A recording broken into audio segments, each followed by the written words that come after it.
انا جبت البراند مليون جنيه في الشهر. الدخله دي بشوفها لكل الناس اللي بتشتغل في المجال بتاعنا. يعني يقول لك انا جبت البراند ده مليون جنيه في الشهر، ويعرض لك سكرين شوت ار او اس وجاب قد ايه من الويب سايت ريفينيو والحاجات الحلوه دي كلها.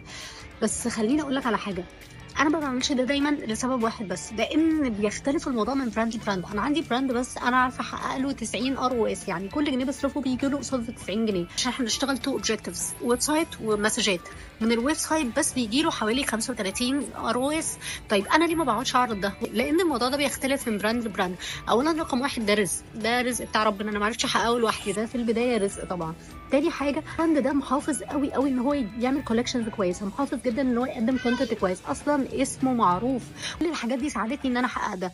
انا ما بعرضش الكلام ده عشان بخاف ان الناس كلها وهي جايه تبقى انا عايزه احقق نفس اللي البراند ده حققه. اعرف احقق لك ده لازم تساعدني، لازم يبقى عندك براند ايدنتي واضحه، لازم تكون عندك ريفيوز كويسه، لازم الناس اللي اتعاملت معاك تريكومندك لناس ثانيه، لازم الكونتنت بتاعك تهتم بيه، تقدم محتوى كويس، تصور حاجه كويسه. فلازم تعمل كل الحاجات دي عشان اعرف احقق لك ده. فعشان كده انا بحاول ان انا ما اعرضش الكلام ده عشان ما بقاش بروميسنج قوي، او اي حد يجي لي يحس ان هو طب انت ما بتحققليش ده ليه. فالكلام ده مش بقاش واقف عليا لوحدي يا جماعه. استنوني التبس الجاي.